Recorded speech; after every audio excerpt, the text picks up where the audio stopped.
Again, good morning. This is Tria Case, the Director of Sustainability and Energy Conservation here at City University of New York, and wanted to welcome you to this webinar.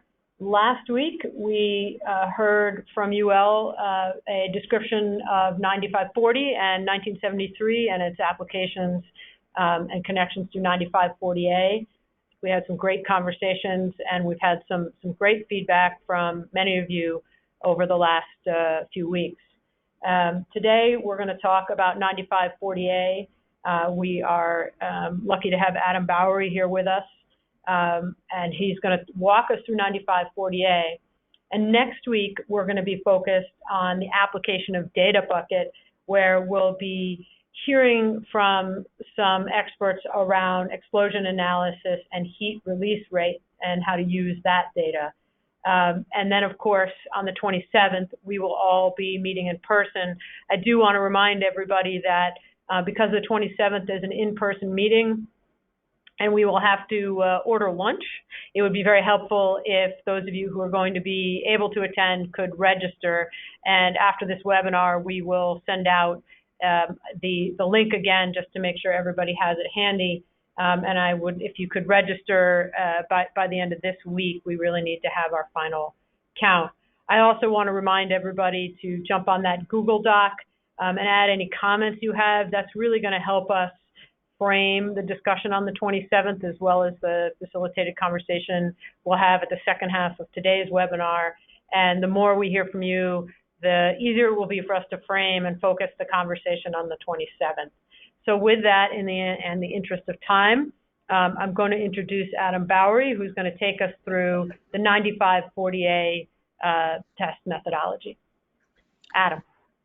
Thank you, Tria, and I want to thank everyone for joining us this morning. We appreciate the opportunity very much to explain 9540A and to continue with our discussions and any questions and answers at the end. I've got with me today Pravin Gandhi, who's the Director of Research at UL, to help answer questions at the end of this presentation and to tell you a little bit about where the roadmap for 9540A is headed at UL. So in this presentation, I'm going to open it up by just a little bit of background of some failure events that have occurred in the field and have kind of swung into focus what needs to be done to develop data for ensuring that energy storage system installations are safe when brought indoors. I'll talk a little bit about how that's resulted in some development of codes and standards, the International Fire Code and NFPA 855 for specifics for energy storage systems.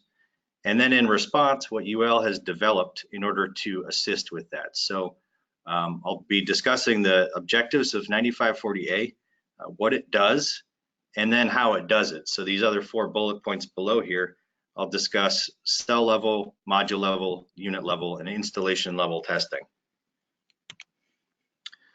Some notable failure events or fires that we've seen in the field, this is certainly not an exhaustive list, but they caught our eye when developing 9540A because in their own way, they're each fairly significant. And the biggest takeaway for us at UL when developing the test methodology was that across these 5 different events, there are either fires that were a result of thermal runaway or fires that otherwise propagated through an energy storage system.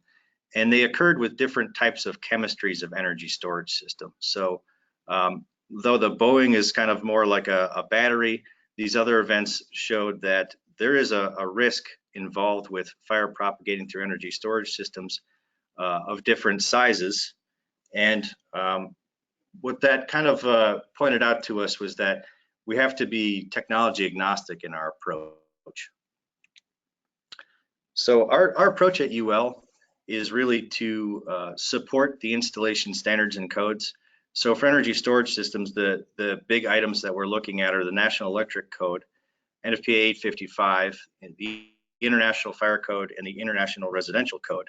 And so while this presentation is specifically on UL 9540A, our approach elsewhere at UL is to develop safety standards for products. So in the case of batteries, we're looking at UL 1642, UL 1973, and UL 9540.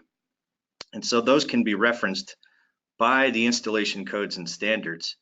But what's unique about the situation with the energy storage industry as it relates to code requirements right now is that the International Fire Code and NFPA 855 point to large-scale testing. So what we saw was the opportunity to develop a test methodology that sort of fits within there. And I think that we may circle back to this in discussion at the end of the presentation, but as a result, 9540A ends up with a test report and data that has to be carried forward in further discussion with manufacturers and AHJs, as opposed to UL 1642, 1973, et cetera, which may result in a product certification. So when we look at fire safety solutions at UL, we look at it in terms of layers of fire protection. And for anyone familiar, this is basically our view of the world as developed through NFPA 550, which is the fire safety concepts tree. And so in relation to the previous slide, as I mentioned, we have product safety standards. That's this area in this blue square here, where we see it as a preventative measure. So the product safety standards result in a safer product and a safer product design, and thermal runaway should be much less likely. But we know from data out in the field that it's possible, although the frequency is much less likely, that events may still occur, and that's where the discomfort is for authorities having jurisdiction. And so in this blue square now here, you see this is kind of the domain of 9540A, where the objective is to develop data to enable designing these other mitigation strategies. So that's everything from fire growth control, which might include alarm systems and sprinkler or otherwise suppression systems. It may assist with the design of the building's fire resistance, and it may also assist with data for the fire service so that they understand that there's some characterization of the type of fire event that could happen with an energy storage installation, and they'll know how to respond appropriately. So as I mentioned, the International Fire Code, this is just kind of an example here with the language I think a lot of us are probably familiar with at this point, which says that over certain thresholds, the requirements would point to large-scale testing. So that would be spacing and maximum allowable quantities. So that's really just kind of pointing at the physical setup of the energy storage system, whereas there's a bit more specifics in NFPA 855, which point to minimum requirements. So in this case, it'd be 0.3 gallons per minute per foot squared, which is a very heavy water application density. Or as you see in item 3 here, other suppression methods, which could include reduced densities of sprinkler spray or clean agents, or it's kind of open-ended, but just demonstrated that the system is effective based on large-scale fire suppression. So although we tested all these different levels in 9540A, the end result is satisfying that there's a working fire suppression system, or if certain quantities are exceeded for energy capacity or certain spacings are reduced beyond the minimum, that large-scale testing shows that those configurations are safe. The scope of 9540A then is to evaluate the fire characteristics of an energy storage system that can undergo thermal runaway. So the first part, the most important part of 9540A is first determining whether or not a certain technology can undergo thermal runaway, and that again reflects our approach, which is that, you know, I know I've heard a number that approximately 90% of the market is anticipated to be lithium ion, but there are others, and so we've created this level playing field where any technology can come in, and then we establish whether or not thermal runaway is possible through different abuse conditions. And then if that occurs, we get into the second sentence of the scope, which is that data generated will be used to determine the fire and explosion protection required. So if thermal runaway is possible, then we continue on with testing. The data may show that no additional protection is required if this is all self-contained, or it may show what type of additional protection system requirements need to be accounted for. So this is just kind of a quick bulleted high level what would come out of 9540A. So for the manufacturers, this would help with determining installation parameters, as I've already mentioned, spacing between pieces of equipment and between equipment and parts of the building like walls and ceilings. It would enable determination of spread to equipment other than energy storage equipment such as cabling. It allows the determination of ventilation requirements, and I think that that is going to lead in part into next week's discussion where we're looking at potential for deflagration, heat generation, what type of ventilation is required to prevent the buildup of smoke and potentially flammable gases. It evaluates fire protection strategies, again, like sprinkler systems or gaseous extinguishing systems. And it provides that data to the fire service, whether or not the gases generated are going to present a hazard, whether there are hazards of reignitions. And I think we've seen some of that, harped on in the news where some event occurs and to our surprise, after suppression is complete, there are reignitions. So we're looking to provide some guidance with respect to what's tested and what takes place after the initial test. And so we do all of that by going through these different levels of test. So cell level test is the first level of testing where we determine whether or not the technology can exhibit thermal runaway. We look at the characteristics observed during thermal runaway. So what types of temperatures are required to cause a cell to vent gases building up inside potentially or leak electrolyte. We look at gas composition, what type of gases are developed when a cell goes into thermal runaway. And that then informs what we do at the module level. So the methodology that we develop at cell level is used to initiate a module level test. And that informs us as to what the propensity is for propagation of thermal runaway within the module. At this level, we're also measuring gas release rates and heat release rates. And so I think you're going to see something that's interesting and a little bit different from any fire testing I'm familiar with, which is at all of these different levels, we keep requiring measurement of gas release rates. And that has a lot to do with how the products burn at different levels. When we keep reconfining them, say a cell inside a module and a module inside a cabinet, that has a tendency to change the fire dynamics of the situation under test. So we're always providing that data, so it's always available at every level. What we learn at module level then helps us set up for the unit level testing, and that's really where we start getting into the large-scale fire testing as required by codes and standards. This enables us to determine if there will be propagation inside a cabinet, and if that propagation will then continue from cabinets or energy storage system units, from unit to unit, or potentially from units to combustible construction. And again, we're still looking at deflagration, reignition hazards. Installation level testing is really where we get into providing means to evaluate fire protection systems. So you can almost look at it physically as the setup of another unit level test, but with some provision to enable data collection for different approaches of fire protection. So first, before we get into the details of each different test level, the way I think this is positioned within industry is that an energy storage system technology is brought into a lab and subjected to the UL 9548 test method.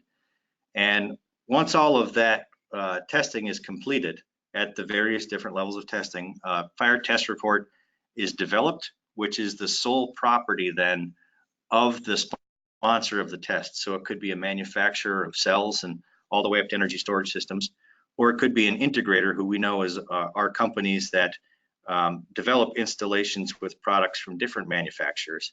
Regardless, that data and that report are the confidential property of the sponsor of the test. At this point, it's really beyond our ability as UL to be able to share that. So the manufacturer or sponsor will need to have their own experience or hire fire protection consultants basically to carry that data forward and then deliver that to the various different stakeholders that they will have. And that could be the insurance industry, the building owner, the AHJ. You know, I think in this case, we're talking closely with FD&Y. But essentially that report needs to be delivered with a fire protection strategy shown to be effective through testing to the different stakeholders. So I think it's important to point out again that 9540A is really not chemistry dependent. There's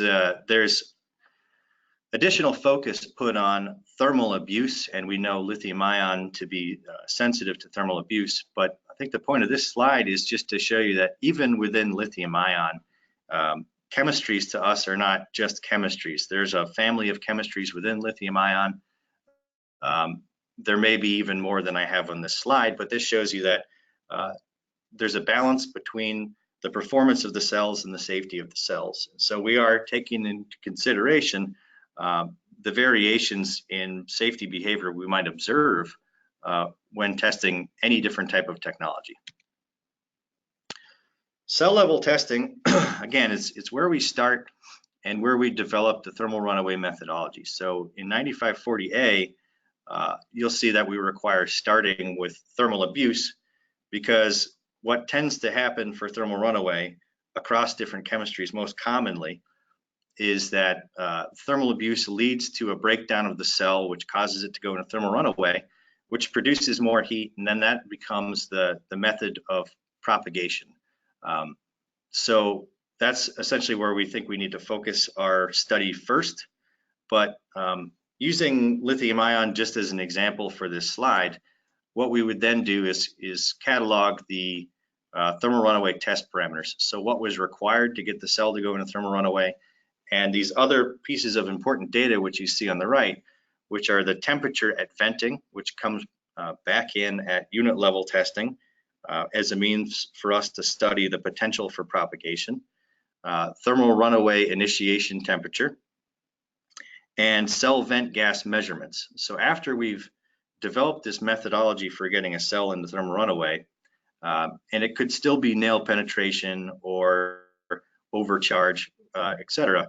We then move to this chamber, which you see in the center of the slide, which enables us to provide an inert atmosphere where we capture the gases before they can combust and react, and then we perform additional gas measurements.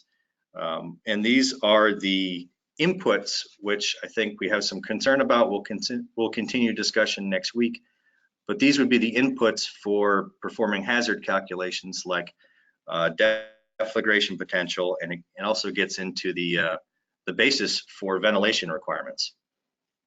What you see on the bottom left here is just an example of what we would do to a cell for a thermal abuse test. So you can see in these dotted lines are standard required heating rates. And this is not real data, but this is typical of what we see. I think you'll see this again in a couple slides with real data. But it's typical of what we see where we heat a cell until the cell ruptures, whether through a safety venting design or through just a buildup of enough pressure inside the cell. The heating rate continues. And then eventually, what typically happens is the separator between the cathode and anode melt, and we start to get some self-heating, and then that typically transitions rapidly into thermal runaway. So during the development of 9540A, we were testing as we developed to make sure that the method was viable. So what we did was we developed some generic representative lithium ion products for our own testing. And so this video you're about to see is just a mock-up test that we performed with about 2 kilograms worth of 18650s, about 30, it was 30 cells. They're all charged to 100% state of charge. And we used thermal abuse to start the test.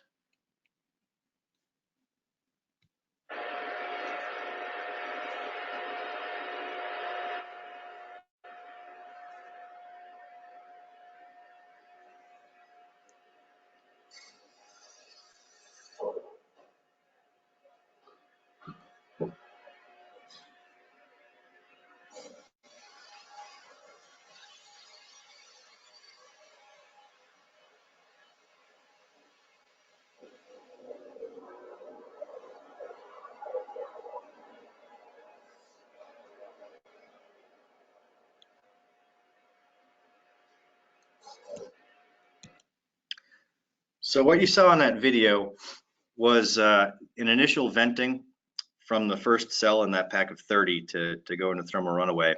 It transitioned very quickly with inside that enclosure, and we had a couple different periods where there was just venting only of cell gases and burning of those gases. And I'd like us just to kind of keep that in mind, those observations as I move forward through the different levels of testing, because I want to set you up for the discussion of fire dynamics at the module level. So this is how the actual data looks from that cell mock-up test where we heated, and this is our controller that we used at that time. We heated the cell at 5 to 7 degrees Celsius per minute. We achieved venting at about 100 degrees Celsius, and we achieved thermal runaway at about 185 degrees Celsius. The gas that came out when we repeated that test inside the gas composition apparatus we have was about 36% CO, 22% CO2, 32% hydrogen, and the remaining balance was mostly hydrocarbons. We carried that gas composition through with the further testing that we specified in 9540A, and we developed a lower flammability limit of 8.5%, a burning velocity of 35 centimeters a second, a volume of about 70 liters of gas, and a maximum pressure developed during deflagration testing of the gas itself at about 91 psi. So I think really what's important to take away, although I just gave a lot of specifics, is that we can confirm what we saw with our eyes, that through data we have proof that that gas from that tested product was flammable. So that's really, it could go any different way based on the cell chemistry, but for that particular mock-up test, these results show flammable gas. At module level testing, then we're looking to continue the testing where we use the methodology developed at cell level to enable a study of propagation through the module. So what we gather when we do or do not get propagation through the module is we use a calorimetry setup.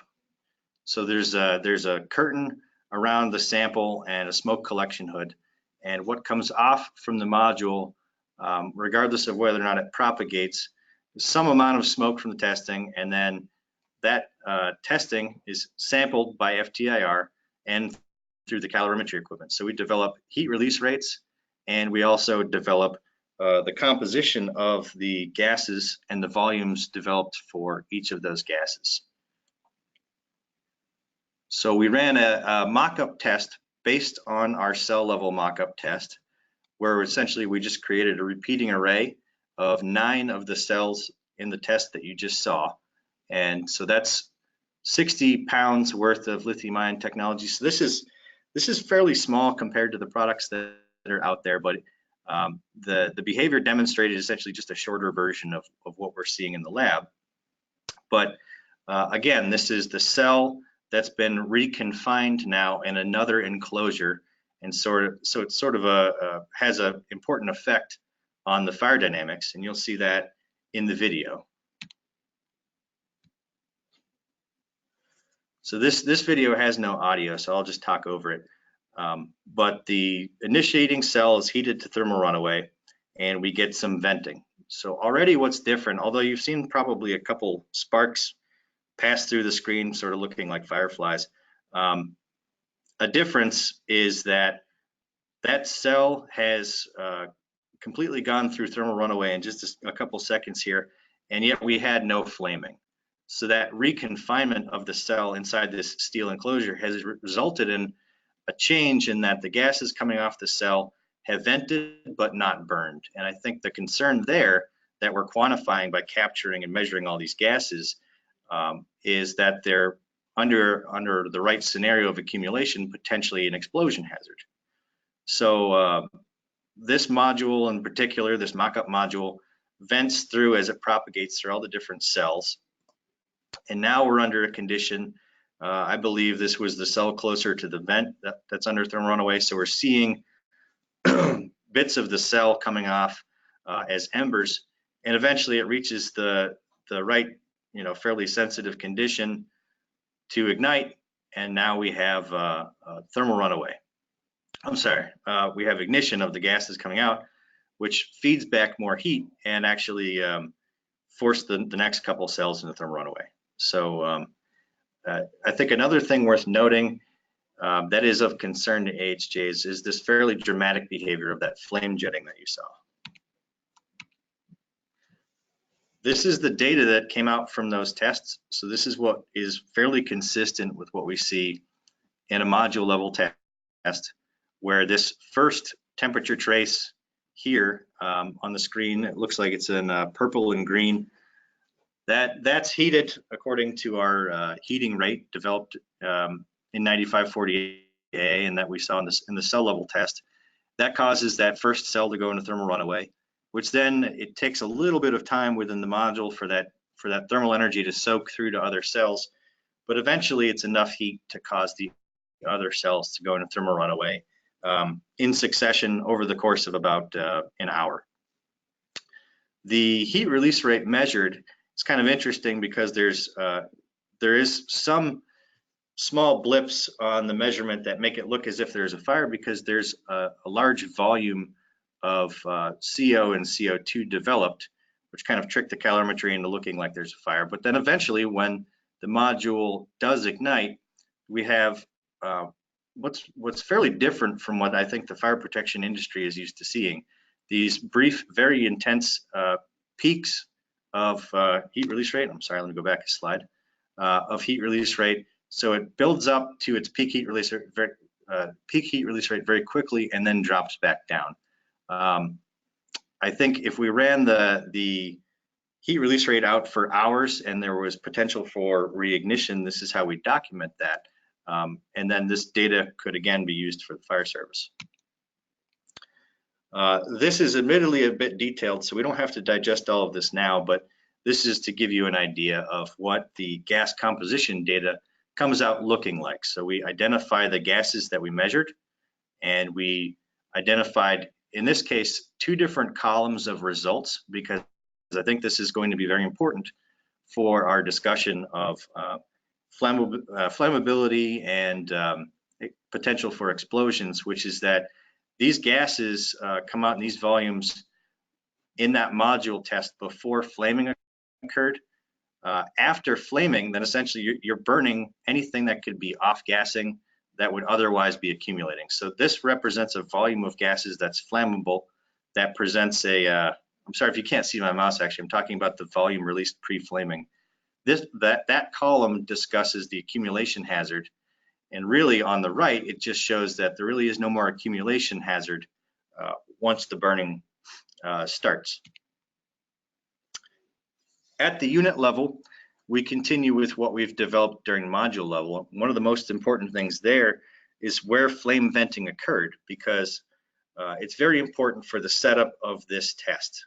So unit level testing is where the sponsor of the test gets to determine what the spacings will be between the energy storage equipment and the nearby compartment walls. So in a real installation, you'd say the distance that, say, a cabinet full of modules needs to be away from a wall behind it and from side to side, and also what the spacing would be between pieces of equipment. So in one sense, you could have hundreds of feet between pieces of equipment and have no propagation hazard, or potentially have a propagation hazard if things are all very close together and touching. So this is ultimately open-ended for the sponsor, and they get to determine what their spacing will be. And then at this level of test, we initiate an event inside one of the cabinets and perform thermal exposure measurements. So that's where that module level test comes in, because if there's flame venting, we need to know where to position thermal exposure measurement equipment on the walls and neighboring pieces of equipment. This is also where the cell vent temperature comes in, because we'll be measuring temperatures in these target units at the approximate locations where cells will be, and looking to determine if those temperatures have enough temperature rise to present a propagation hazard. Again, we're measuring heat release and gas generation rates because those will be important for designing the additional protection equipment if required. And we're still looking for deflagration hazards and reignition hazards. The installation level test, as I mentioned before, essentially is just to test that we continue on to if a performance assessment at the unit level shows that there is still a growing fire hazard or a situation that could result in a growing fire hazard where additional protection would be required. So I think we've been challenged with the perception that 9540A has any pass-fail criteria, because what we're looking to say is that if there's a growing event, it is eventually mitigated, and here's the data to demonstrate that. So the installation level test is where fire protection equipment can be wrapped in. And we have this kind of stock imagery here because there are some systems out there where we've seen these pre-engineered containers which have got energy storage equipment and suppression equipment contained inside. And so what we've developed is two different approaches, which is sort of a standard, easy to follow approach with sprinkler systems, which is method 1, or method 2, which is open-ended, where a manufacturer or an integrator or test sponsor could come in with any different type of fire protection plan. And this really speaks to that part 3 of that snippet I showed from NFPA 855, which says any other means of mitigation as long as it's demonstrated effective by test. So test method 1, again, very simple here in approach. It's a 20-foot by 20-foot room with some small representative part of an installation, which again is really just the unit level test. Here though, since we have a ceiling involved to be able to confine heat and smoke coming off the system and to participate in activating sprinkler heads, we also have the option to wrap in a flame indicator, which is basically just our terminology to say a cable tray. So whereas we know cables are combustible, if it's anticipated that cable trays will be installed above energy storage equipment, we enable that determination to be tested, because while we're concerned with thermal exposure and fire spread from a piece of equipment to a piece of equipment, or from an initiating cabinet piece of equipment to a combustible part of a structure, we have to also look overhead. So this just enables that type of testing if the installation's anticipated to have overhead combustibles. And then the sponsor of the test can also select a sprinkler. We have a default sprinkler in 9540A, or if a customer wants a certain type of sprinkler, we can wrap that in for testing. As I mentioned, test method 2 is fairly open-ended. We have seen designs that wrap in multiple approaches for suppression, consisting of clean agents and sprinklers, and we're not really in a position to say what will or won't work. We're just enabling customers to bring in whatever type of approach they would like to bring in.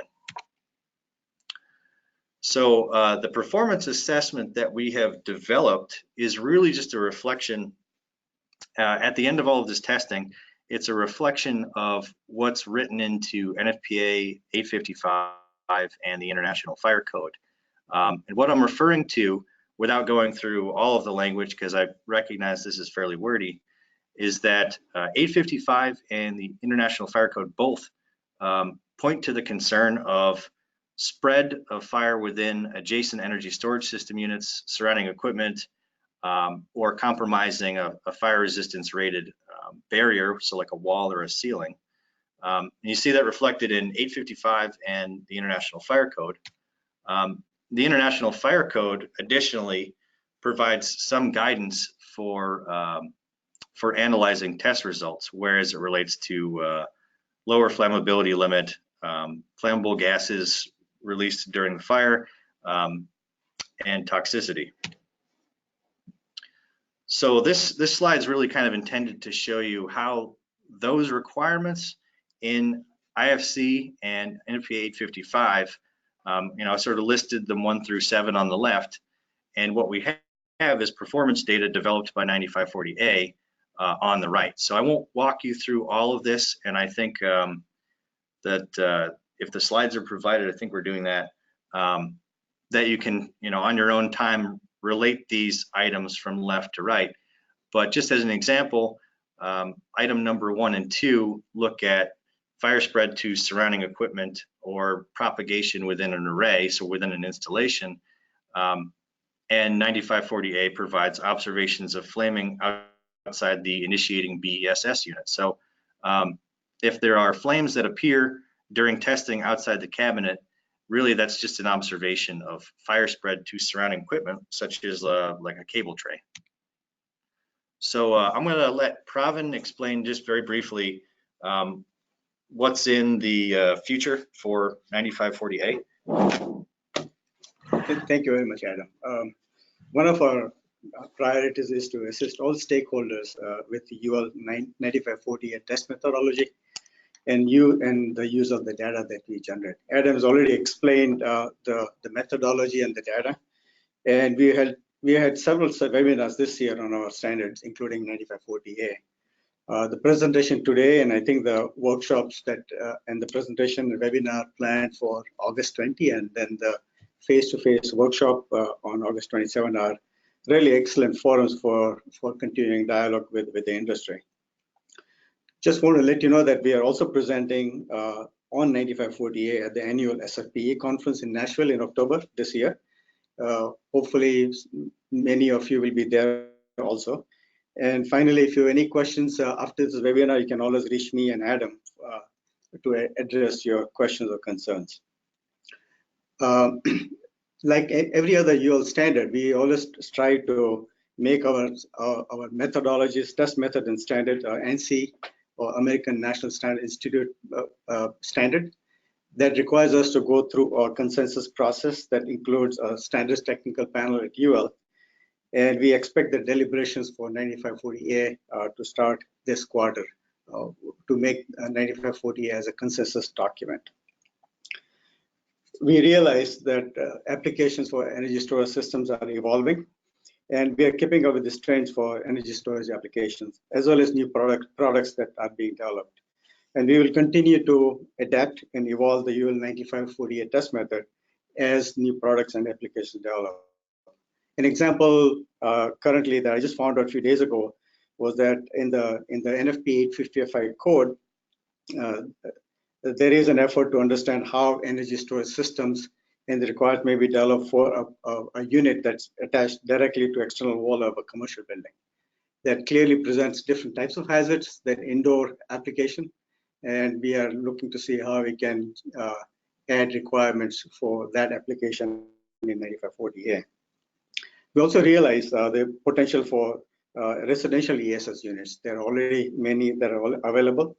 And we started to develop a technical approach for performance requirements of these kind of systems that may be installed indoors, recognizing that some of the system may be installed in garages, for example, or in closets, depending upon whether it's a single family home or a condominium or that kind of unit, or maybe installed outside, attached to walls. All these different installations may require different requirements. We are going to use the UL 40 standards technical panel to review the draft that we're developing, and we hope to develop a standard for residential ESS system probably by end of this year.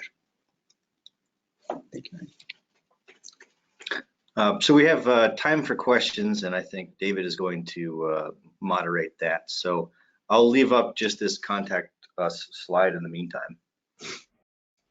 Hey folks, this is Tria Case. Thank you so much for that presentation. And while David is going through and unmuting everybody, I also wanted to make sure that everybody remembers, if you're not speaking, to put yourself on mute.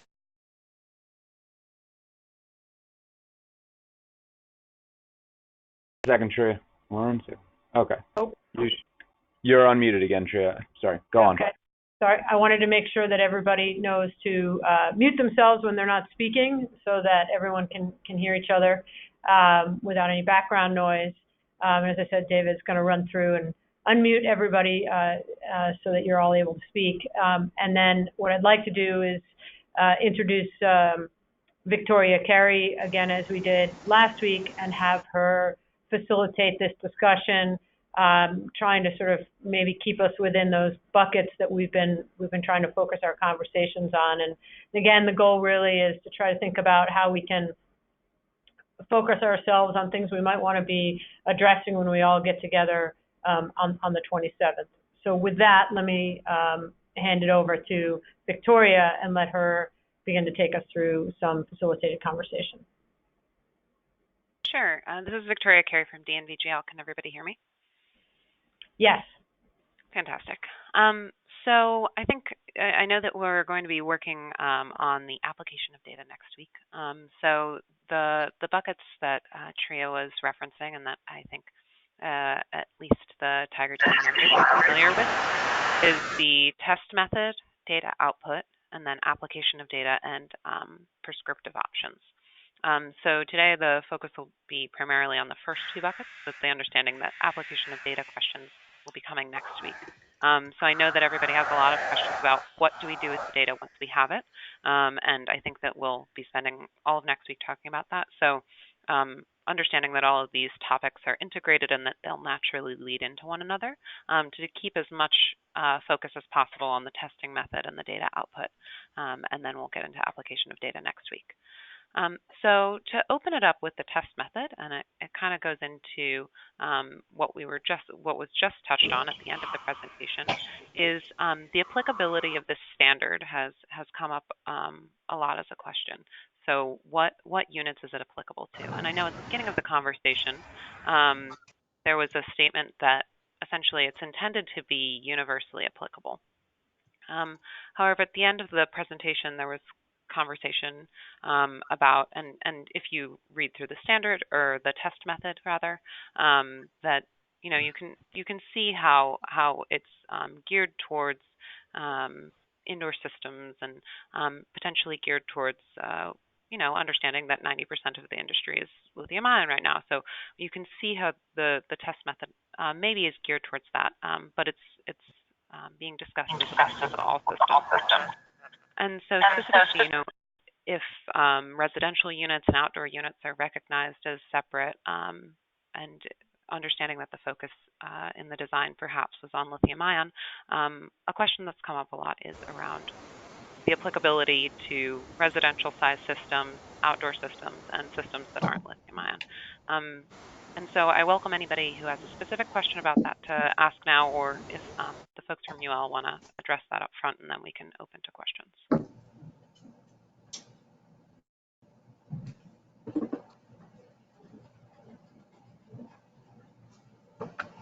I'm sorry, I didn't hear the topic that you meant to discuss. Sure. So the topic is around the applicability of 9540A to all unit types. So right at the end of the presentation, it was noted residential units, outdoor units, that there was an investigation being, conducted on potentially having separate testing methodologies for those, as well as the reference at the beginning that the test is geared towards lithium ion since it's 90% of the industry. So understanding how this standard is applicable to those types of units right now. May I just interrupt quickly? It sounds like somebody's unmuted and typing quite near a microphone. And it also sounds like somebody's near a sink. If everyone can mute, that would be a great help. Thanks.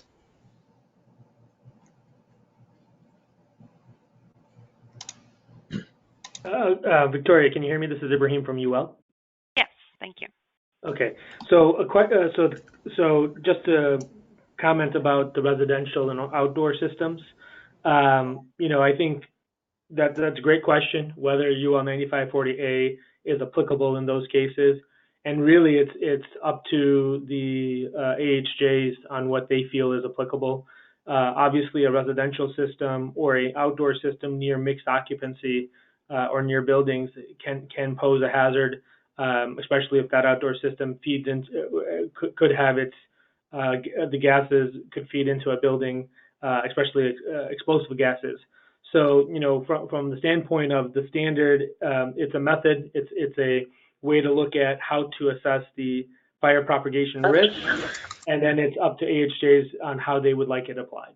So I think from the UL perspective, that's the way we looked at this. This was kind of, coming up with this test method, and the work that went into it was really about bringing the industry and the AHJs closer together so that everyone could understand on both sides what the propagation hazard really was, and then the market can, really accelerate and get the systems inside of buildings in a way, or near buildings in a way that there's confidence in the systems. Okay, thank you for that. Victoria, yeah. this is Bill Acker. Could Thanks, I just, Abraham, could I just, how do you expand that answer a little bit, thinking about the technologies, and what I'm particularly thinking, let me take the most extreme case first, of flow batteries. I think we would say that UL 9540A isn't designed to evaluate flow batteries, but I just want to test that question. Because one of the conversations we're getting from people is, when you start getting outside of lithium-ion technologies, are these applicable? And I know certainly you could put that question to the AHJs, sure, but I think there's a technical level here that's important to bring forward. So 9548 definitely, and Pravin can speak, and Adam can speak to this much better. It had that intention of looking at what was the prevailing risk, and obviously starting with electrochemical batteries like lithium was the starting point, but it's not just limited to that. There is thoughts and ways of looking at this in terms of the flow batteries. So Pravin, do you want to share a little bit about what we're doing in that area? Because we are working to have 9540A cover more than just lithium-based batteries. That's correct, yes. So the 9540A will cover any technology that has the potential for thermal runaway. And if it doesn't, obviously, then that's part of the report that goes out. And clearly, the concerns regarding those kind of technology in terms of mitigation is less when it comes to installation. We see a number of different technologies that come to us beyond lithium ion. One is a nickel sodium chloride battery that also is in the marketplace. Flow batteries clearly is another one. And we can apply 9540A methodology to any of these technologies. Yeah, so 9540A is written in a way, Bill, where it's cell, module, and pack. So it's very much looking at it from that lithium perspective right now. But when we do it for a flow battery, we take into account the technology. I think part of it is the reason why the requirements aren't written yet with a kind of a call out specific to each technology is there's research that needs to be done in order to come up with that methodology, working with both the manufacturers of those types of technology and working with AHJs to make sure that concerns that they may have on certain technologies gets addressed. This is Tria. Just one question.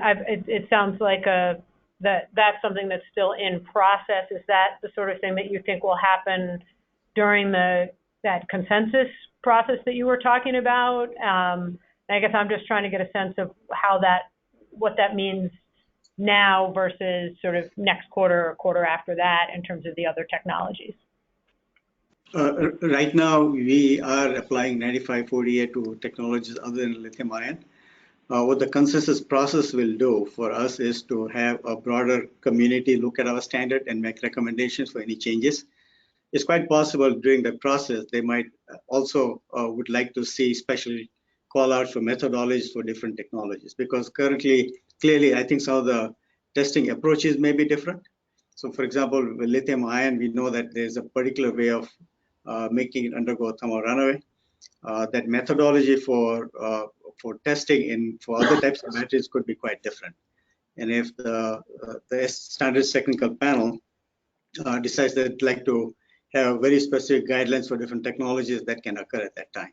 So that'll be our opportunity to work the consensus process to have them look at the document and work on the recommendations that they provide. Hi, this is John Belichico from STEM. I had a follow-up question to something you just said. For the purposes of this testing, whether it be for lithium ion or other technologies, can you please define what thermal runaway is, the way you're looking at it? Because you said you want to extend this testing to all battery technologies that could enter thermal runaway. Well, in my mind, the way we're talking about a thermal runaway means that when the thing just burns on its own without an external source needed. And depending on the temperature and the time you give anything would be defined as going into thermal runaway. Well, thermal runaway is traditionally defined as a process from self-heating. In other words, the process of decomposition in a chemical generates heat that then generates faster reactions until you get very rapid temperature increase. That's how traditionally thermal runaway is considered. So in this application, of 9540, that's what we're looking for, is what are the fault processes that might result in that self-heating that leads to rapid increase in temperature. And that self-heating is chemical or any self-heating method? It is chemical, clearly. Chemical. Yeah. Okay. Yeah, that's the reason we do not consider in this methodology externally applied large flame as a methodology. So that also then means that for the testing is that if it is self-heating, is that you should not be able to apply more heat to cause the ignition than a cell might be able to generate on its own. What we recognize is that in various technologies there may be a process that may need to be created, simulated by us artificially, so that what you might call an insult is created, or abuse condition is created by simulation. So, for example, in lithium-ion battery systems, that abuse condition is created by external heating to the point where thermal runaway occurs. But that's an unrealistic abuse condition. Correct. Right. What you find is that. So John, yeah, let me clarify a point. I think I understand probably what John is saying. The determination of the method to do the thermal runaway on a cell is also agreed upon with the party that we're working with. So, Absolutely. In the case, manufacturer understands their technology, understands, how its technology can result in a thermal runaway. And then we go through the options of, okay, what's a consistent, repeatable way that we can generate the thermal runaway hazard that does happen. So that way, when we get to the point of testing at the module and at the unit levels, there's a story that can be told that the cell's thermal propagation method is repeated, it's reproducible. When we run it at the module or unit level, there's no question that it underwent a single cell thermal runaway at least. Yeah, thanks, Ibrahim. And I think the important big concept to circle back to here is that the AHJs have asked what additional protection equipment is needed if a propagating thermal runaway starts. So it is a challenge to kind of get into it about what's the exact methodology, and we do prefer thermal first. But ultimately, if an event can happen, the outcome needs to be what additional protection, if necessary, is required to control that event so that it doesn't become a very high consequence scenario. So Adam, this is Bill Acker. I guess one more, just exploring, and I think you were getting at one of the concerns here, is if a design has, for instance, a material in between every cell that is thermally absorbing and a barrier to allowing the propagation from cell to cell, would there be a situation where you conclude that thermal runaway isn't possible in that scenario, or is it always the case that you'll keep pumping energy in to overcome that barrier? And I guess that gets to John's concern that then you pump so much energy in that it's entirely unrealistic. So I guess that's the thing that I'm kind of struggling with here is, are we saying that we're always going to force thermal runaway even if it couldn't happen? Or are we saying that there'll be some evaluation that says that, you know, in certain design configurations with certain protective materials, it actually would be stopped? Yeah, the first process in any of the testing we do is what you call construction review. And Bill, to your point, we look at the design of the system, the cell, the module, to get an understanding of how we're going to do the testing. So, you know, I hate to get into lots of hypothetical what ifs out here at this conversation, because it really depends upon the kind of design that somebody brings to us. But I guess it's not so much hypothetical, but just philosophically, as a test design, do you always put it into thermal runaway, or do you sometimes decide then in that engineering review that it takes, you know, 10x the amount of energy the cell has in order to get into thermal runaway, and therefore thermal runaway isn't a realistic failure mode? This is a test method of thermal runaway, period. So how we get that depends upon a specific design, specific chemistry, and obviously discussion with the sponsor of the test. And right, so all those things have to happen. And I think maybe to touch on where you're wanting to go, where at the cell level we're determining what methodology we have to use to get the cell in thermal runaway. If that cell goes in the thermal runaway, then at module level, we're getting that cell to go into thermal runaway and observing the results of whatever happens within the module. So if there's no material between the cells that prevents propagation, or if there is, then ultimately that's borne out by testing. And we're going to report on if that material prevented propagation when that cell goes into thermal runaway. And then ultimately, then the next step, and I hope we get closer to that next week, is how the AHJs start interpreting that test setup to say that that is a viable test setup, which demonstrates a initiation of some event, which is then contained by the technology design. Okay, and I guess it's one last follow-up on that. One last follow-up on that. I used my words wrong before, thermal runaway versus propagation. So you're always going to put it into thermal runaway, but you're not always going to put in enough heat to achieve propagation. That's correct, right? Yeah, I mean that is the design, you know, of the module or a unit. If the units and modules have been designed such that you do not get propagation, I think that's a good design. We certainly should give credit for that kind of design. Right, and it is our standard practice, though it's not written in 9548, I guess. When we do achieve thermal runaway, if heating's the way we're achieving thermal runaway, then we do remove the heat, because essentially what we're looking to understand is once that event occurs, is there that ongoing chain reaction, or is it self-limiting? Right. And Jill, another thing too is the reason why, and I just want to share this point because it's really critical. You're right that there will be modules designed with those kind of materials that can limit the cell-to-cell propagation, and that's great. And the module, when we test it at the module level, we should see a successful result that nothing propagated. There are cases where we have seen that even though the module got through that, the unit level had surprisingly different results. So it's really important that we go up to the unit level, because once the cell propagation happens at a module level, there can be other things that occur. The heat's rising, going up to cells above it, as well. You know, thinking about a rack where the module may be on the bottom and then there's several modules above it. and then also not only from the heat rising, but the gases rising. All of that can create new scenarios or new situation that didn't occur at the module level.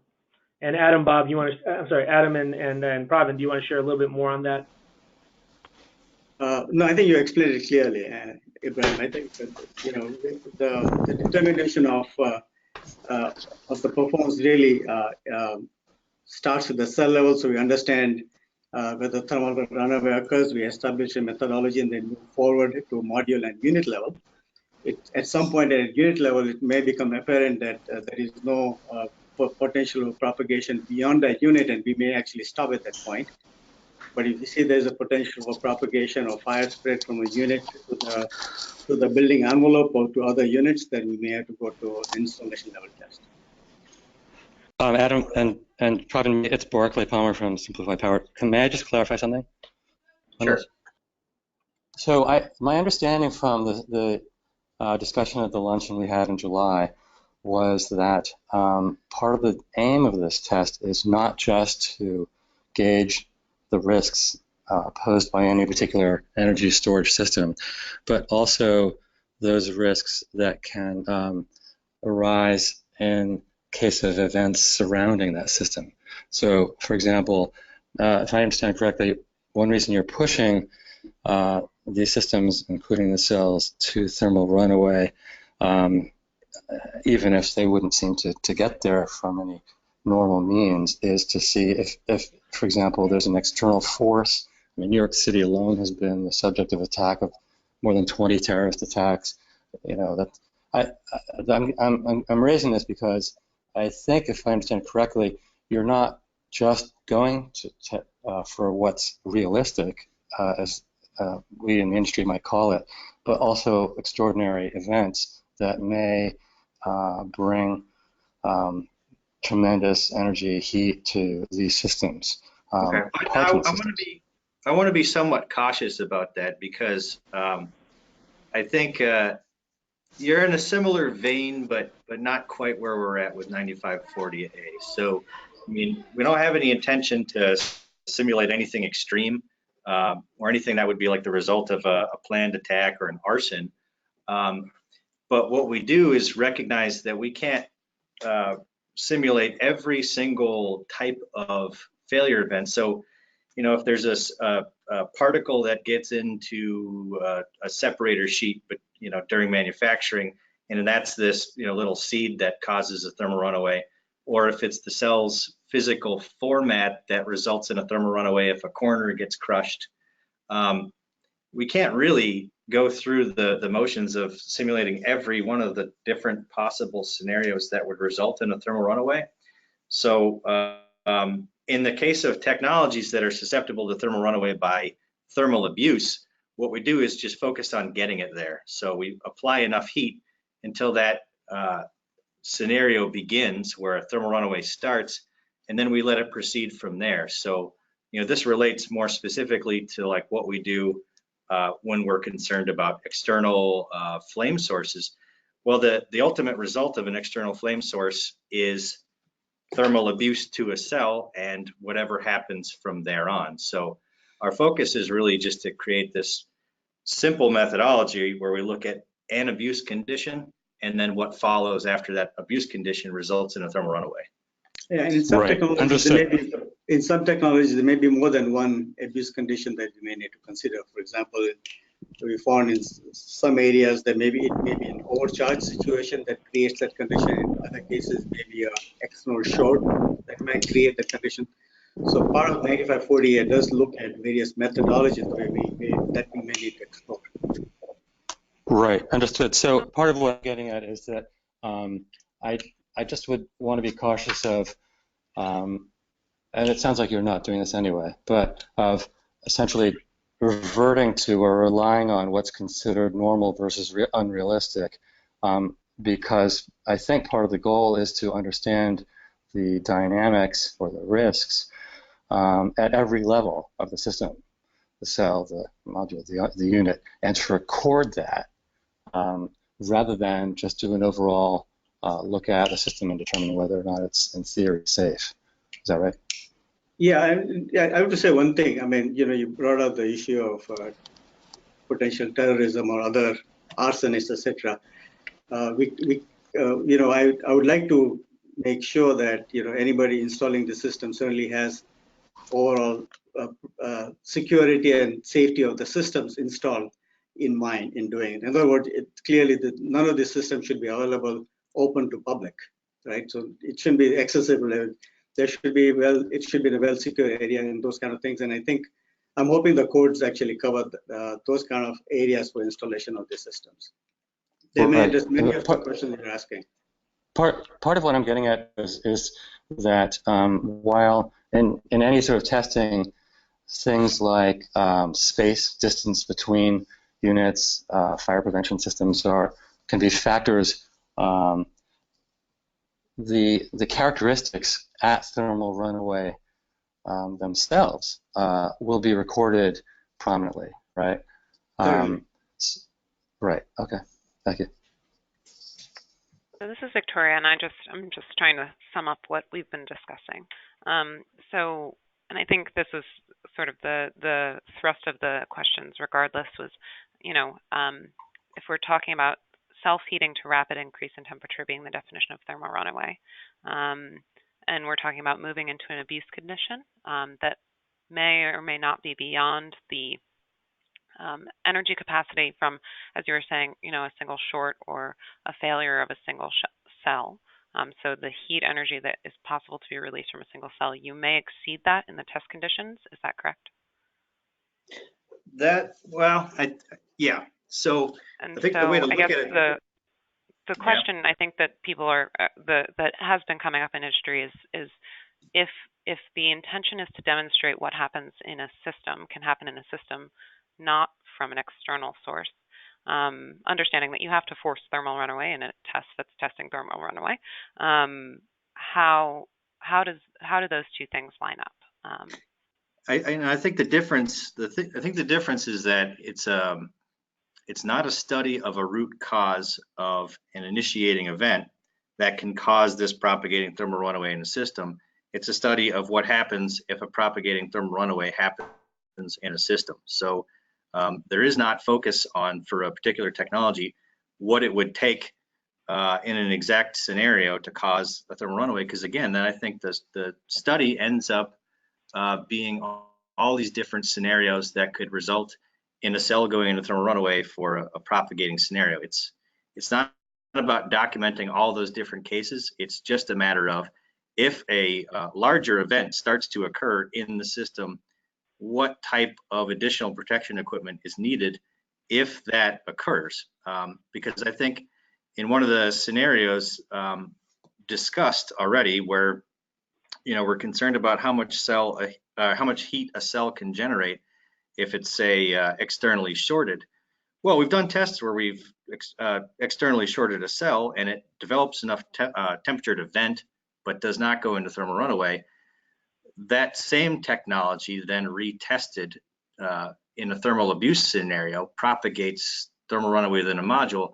Already we have a kind of this demonstration that a cell externally shorted can't generate enough heat to propagate thermal runaway, but if it did go into thermal runaway, then it propagates within a module. So there's kind of the difference, is we can't really recreate every different failure scenario and document that with the test. It's just a matter of once this scenario starts where propagating thermal runaway is the result, then what additional, if necessary, means of mitigation need to be provided. But Adam, can I just clarify something you said there? Because if I understand correctly, I think it's important to separate thermal runaway from self-propagating. I mean, any of these storage systems can hit thermal runaway. Whether or not they self-propagate is a separate question that'll be recorded separately, right? I mean, you're pushing all these systems to, okay, but for Victoria's sake, I just want to make sure that we weren't conflating thermal runaway and self-propagation, because those are two extremely important questions, right? The concern for the codes is propagation. If you look at what the codes are worried about is the propagation of the runaway event into making it a larger event that may not be easily controlled. That's what the concern is. So exactly. So you will record at what point a cell or a system reaches thermal runaway and what happens and whether it's self-propagating as separate data points, right? Absolutely, yes, correct. Yep. Thank you for that clarity. So one is at a cell That's level great. Thank you. runaway, and propagation would be at the module and the unit level testing. Right. That's great. And just to Thank be you. very Because I think those distinctions are very important. Important, thank you. Let me just make sure I understand something. Sorry, just so I can be sure as we're moving the conversation. So once we hit thermal runway, you're taking the external heat away, or whatever you're using to create the thermal runway is taken away. So propagation is only as a result of what happens through that thermal runway with no external forces. Yeah. So in the case of a technology that's susceptible to thermal runaway by thermal abuse, then yeah, once a cell goes into thermal runaway, we're not providing any more heat. Just as if a cell if a cell was susceptible to thermal runaway by overcharge, then we would stop applying a charge to the cell. I mean, it would be sort of silly to keep doing so because the test would be initiated, and continuing to apply voltage wouldn't do anything. But right, so we cut off our intervention in the test and then let it continue from there. Got it. Okay, thank you.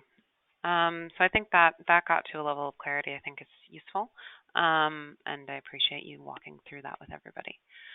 Another question that's come up pretty frequently is around the duration of the test, and I know that there was some reference to, reignition, or perhaps not necessarily reignition, but that there was a deep-seated heat source that wasn't quenched necessarily in some firefighting efforts. Or suppression efforts, rather. So I think there was a lot of question around how long does the test continue for? And this ties back into, understanding that you're not doing root cause analysis or thinking necessarily of exactly how AHJs are going to respond to an event. But in a realistic scenario, understanding that, there would be first responders on the scene at some point. So how long does the test continue? Is it indefinite? Is it, 2 hours after assumed suppression? Is it successful, et cetera? If there's any clarity on that, that would be great. Sure. And I recognize there's not something written into 9540A now. So I'll share what our practice is, which is that the module test is basically over to us. So far, that's been 3 hours, but basically we're looking for things to be cooling down continually. And that's just when the data logging has to stop recording, because as a matter of practicality, we have a busy lab. We have to keep other fire protection products running through the lab. Officially, as far as our documentation ends when we're testing a product, we have to follow it all the way through to the ultimate mitigation. So any observations we have, say a tested module goes all the way back to room temperature, and then as we're mitigating any stranded energy or ultimately carrying this through to disposal, if a reignition were to occur in there, then that becomes one of our observations, because ultimately that's the real performance that could happen when first responders are there dealing with a piece of technology that's been damaged. So I'd like to see more discussion on this topic as we continue forward as a group, but that is our practice to date. So just to clarify, the module is just practically limited at 3 hours, and then as you continue. Yeah, just data collection. So we would have it captured by our data collection system, but really the documentation continues all the way through to the product being delivered to battery recycling. So that could be module, unit, or installation level. Essentially, we have to get it cleaned up and all the way out of the lab. And anything that were to occur during that, we have to record it because that's a real outcome of an actual event. Certainly. So just since the cell, module, and unit level don't have designed or regulated, suppression around them that would be designed and regulated by the vendor themselves or as part of the test setup, do those suppression techniques take that into account. So I'm just wondering, because since the installation level test then has mitigation measures and suppression measures that are intended for the actual installation, if the module, cell, or unit level, which don't have those implemented, demonstrate some issue down the road in the removal, disposal, and recycling process, would you carry that with as much weight as if something that goes through the installation process, a level test, which has the suppression that that's been designed for the system implemented? Yeah, I can see your concern with there being consistency between what the actual installation is and how it's tested. And I think what you touched on a keyword that would point to how we would report this, which is weight. So there's no weight provided anywhere. It's just an observation that goes in a report to say, hey, look, this happened during handling as it was being transitioned out of the lab. It's not to imply anything pass, fail, or any type of criteria to this. And ultimately, it ends up in a conversation with the AHJ and or the fire department. I don't think we're passing any judgment or applying any requirements. It's just a matter of did propagation occur in the system, and now we're into a damaged system? Is there stranded energy, and can it be mitigated in the lab all the way through to completion? And what kinds of observations we had during that process? It's not to say something has this additional safety behavior. It's just data to say, look, a reignition did occur as soon as the equipment was moved. That kind of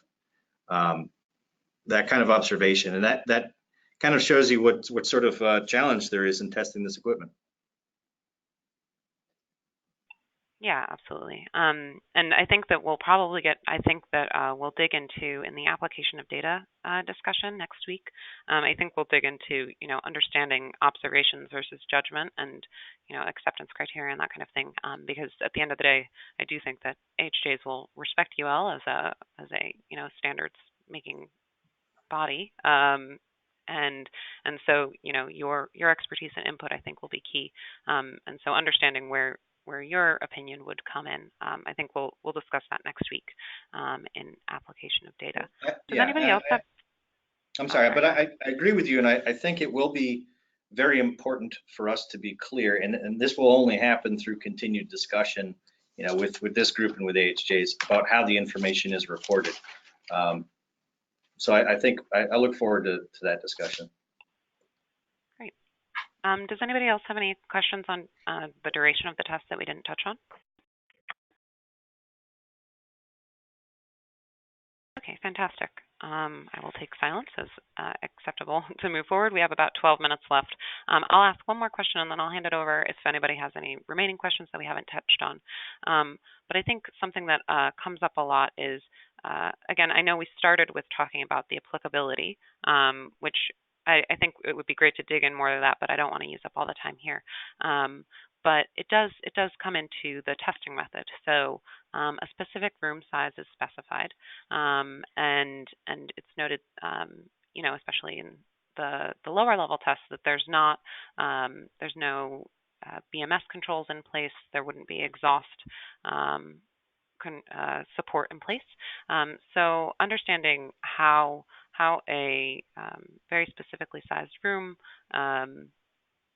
without any of the protection measures that might otherwise come with the system in place, how that test method takes into account those protection measures and takes into account the room sizing and how that room size could impact the results. For instance, I think there was a note saying it's understood that the room confines smoke and heat.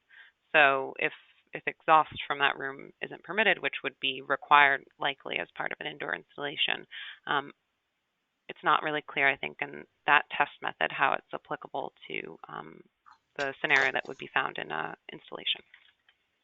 Yeah, I think the conversation, the webinar you have next week probably address many of those questions that you've raised. That's the applicability or the use of the data for fire protection. So I think that should be addressed in next week's conversation. But I do want to touch on, for the test method portion, is there consideration to permit exhaust systems in the room so it's Oh, more? yes, yeah, absolutely. Okay. So, for example, in the All right. installation level test, Adam had mentioned it is a fairly open-ended test in terms of the fire mitigation strategy that may be used. So at the simplest level, in my mind, would be just adding the sprinklers, so you're providing cooling in your installed space to determine what density of water may be required to provide that sufficient cooling. At a more at advanced stage, maybe a system which may include ventilation, may include other kind of fire mitigation methods. People have thought about using gaseous agents to cool and suppress a fire of that nature. So it could be any combination. So that could be considered at the installation level test. Okay, and would that be inclusive of, say, a thermal management system that would be part and parcel of the system? Right. It be as what the sponsor decides that they'd like to do. So, for example, once you get a unit level test data, it may become fairly apparent to the test sponsor in terms of the strategy they may need to use with their design.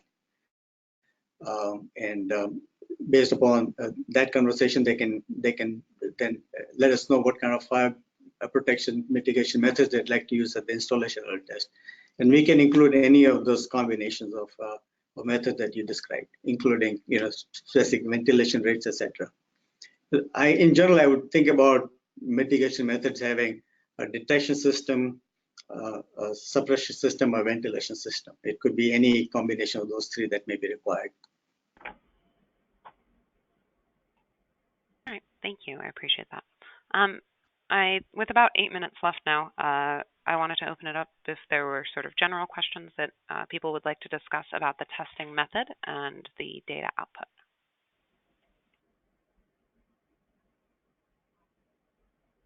This is Bill Acker again. Just a little clarification on the scale up from the module to the unit to the installation tests. I think our understanding now is that if in the module test you apply energy to cell 14 and it goes into thermal runaway but never propagates to cell 15 or any of the surrounding cells, you mentioned that there still would be a need to check in the unit test because I think you mentioned earlier that things could be different in the unit test. So I think the understanding is you then move to the unit test, do the same thing. Do you still carry all the way to the installation test, and is it the same process in each time for initiation? No, you're right in that we go from the module to the unit level test because where the heat goes from the module could be very important. So say, for example, cell 14 goes into thermal runaway, but the module above, the module under test in a unit level test has the exhaust from cell 14 hitting directly underneath cell 14 of the module above. If that were, observation and propagation, then okay, we know we needed to go to the unit level test. But it's conceivable that the unit level test could be kind of the end of the line, and it's based off of what we have for performance assessments. So if a unit is able to contain propagation in some way or another, what we're capturing is any smoke that comes off, and if it's able to contain flaming, within the confines of that cabinet, then really it can end there. So we're not putting stock into kind of gambling on if we're going to have to go all the way to installation level test, but we would just let the data speak for itself once we got into a unit level test. Thank you. This is Alfonso Barreta. I have a question about the cell level testing of the gases that are coming off. So there's a requirement to measure the Pmax, the maximum pressure, and the burning velocity of the gases.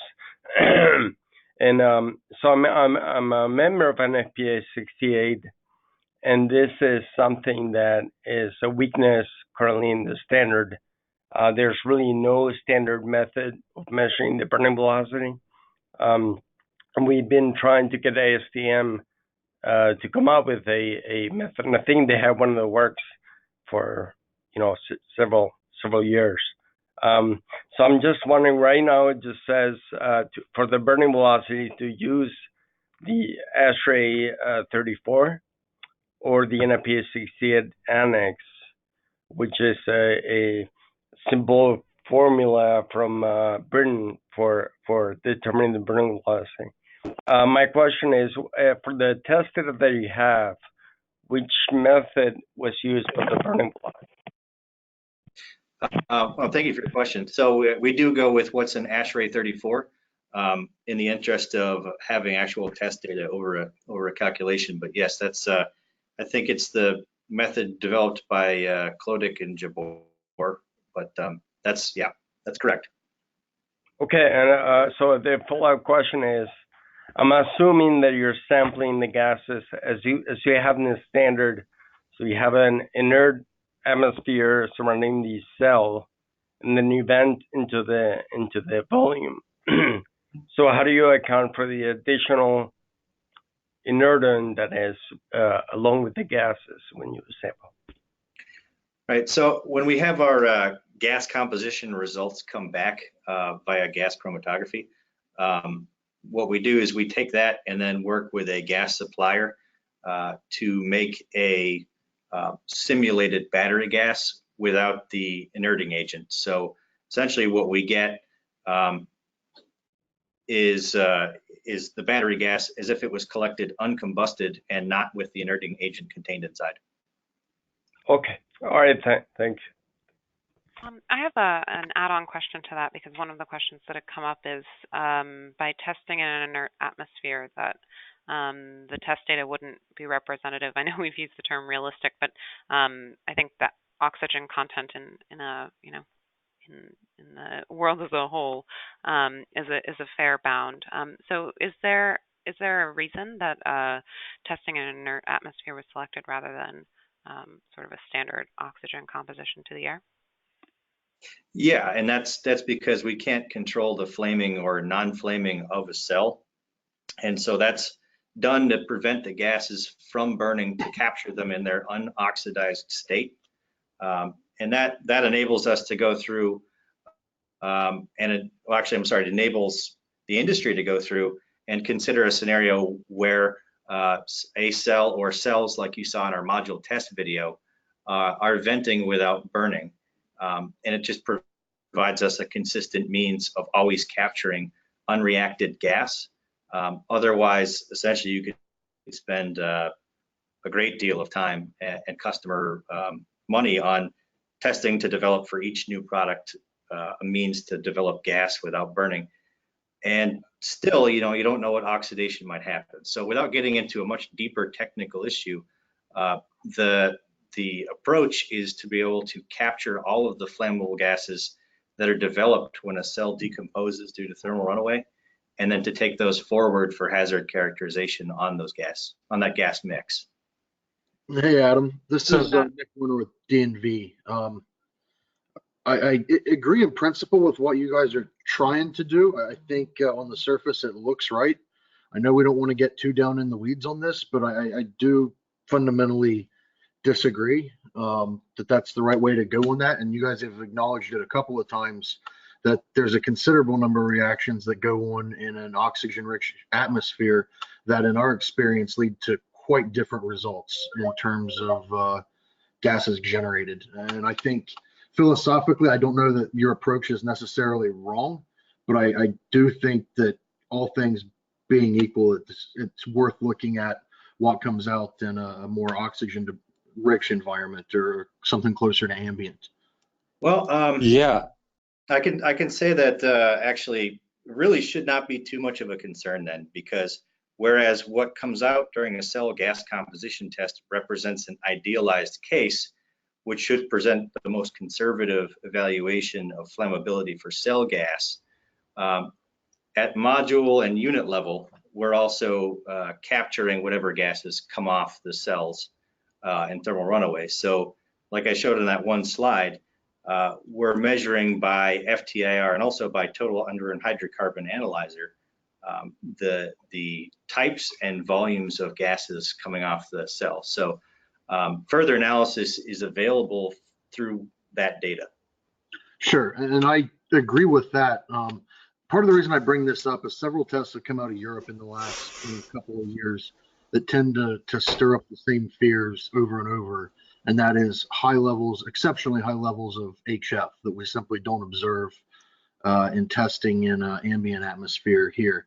I'm just wondering if the idea is to look at ideal cell level data to drive a lot of your initial ventilation requirements, you may be looking at, you'll find that HF is really going to be the factor pushing you at the cell level. And then as you move up to those other tests, you find, oh, well, it's barely present in quantities that are worth note. You may kind of start off on the right foot. I would also add that if we're collecting all this gas data on the larger scale testing, then why even bother with collecting it at the cell level at all?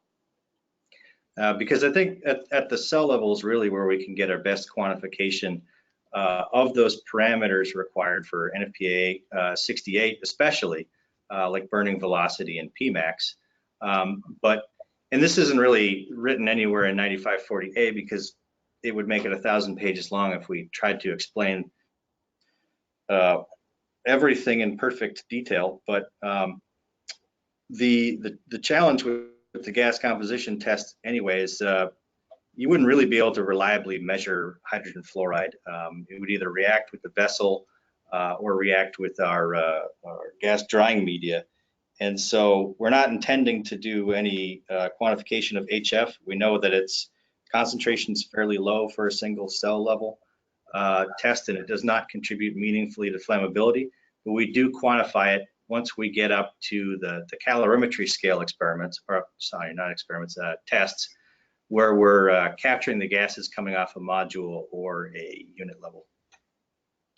Adam and Nick, can I just clarify one thing? To your point, Adam, I think testing at the cell level is important because that establishes so much of what happens throughout the rest of the tests, throughout the rest of the way the system behaves in a thermal runaway event, right? So cell level testing is kind of crucial for that fundamental data point. Right, it is. Plus, so they're changing. Yeah, and this is where I think we have to have that further discussion next week. But ultimately, what determines the requirements for ventilation, we're not trying to butt in and suggest what data will be used exactly for what.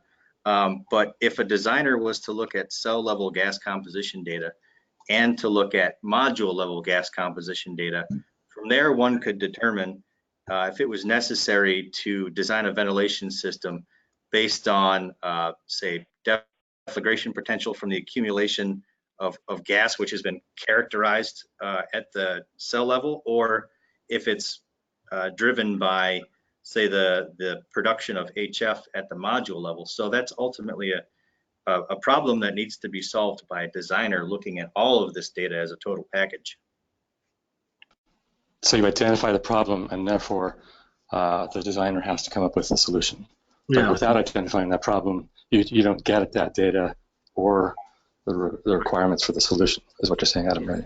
Right. So as a total package, this data will just provide the designer with the ability to determine how to design the ventilation system based on what the data shows. Sure. That makes sense. For clarification on that for a while. I've got one more semi-related to that then in terms of gas composition, and that is in regards to the oxygen consumption calorimetry. Are correction factors built into the equation in the test method in regards to the self-oxidation that may or may not occur with the metal oxide cathode cells? Yeah, we're aware of that. We've captured what's out there in academic literature.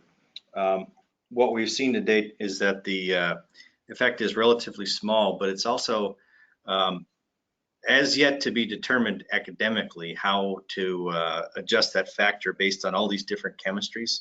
So I think the research of batteries burning is not there yet on which to base that. So the adjustment that we saw suggested in literature is comparable, I think, less than the measurement uncertainty of calorimetry.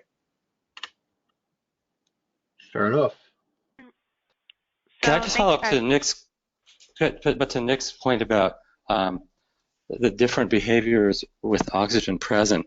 I understand your point, Adam, about not being able to gauge every scenario, but is there some value to his point about somehow addressing it in some way? Or are we really missing something if we don't? Yeah, I think somewhere we're struggling to find clarity on this. But where the gas composition is done in an environment at the cell level, again, we're back into ambient air for the module level test, where we're still using FTIR to gather gas composition. So whatever effect there would be that's not captured at cell level from oxidization of a cell level test, that would again be captured by module level because the gases are venting into an ambient lab atmosphere. I see. Thank you. So, Victoria, I just want to give you a chance if there's something you wanted to say to wrap up, but I want to be cognizant of people's time since we've headed past the 11:30 mark. Yeah, I was just going to say, I think that these are all really valuable and useful conversations, and maybe we can dive back into that on the how the data is applied and where responsibility lies to figure out what acceptable criteria are. Agreed. I think we've had some really good conversation on methodology and data, and it's led us right into this application of data conversation for next week. So thank you very much, UL team and everybody for your time and thinking hard about this. I'm really looking forward to the continued conversation. So with that, and it being after 11:30, I think we'll conclude today's webinar. And again, I encourage everybody to get on the Google Doc. We'll send out the document again and put your questions and thoughts in there. Remember to jump on next week at this time, and then also please register for the 27th so we can make sure we have coffee and food for everyone and we have the right size room. So thank you very much. Oh, go ahead. Sorry, quick question. I haven't received the invitation to register. I was wondering if you could send that to the participants. Yes, I will make sure that everybody who's on this call gets the invitation, the PowerPoint that was provided today, and all the various links. So we'll send that out right after this call. Thank you. Thank you, everybody. Okay. Thank you. Have a great day, everyone. Okay. Thanks. Bye. Thank you. Thanks, Adam.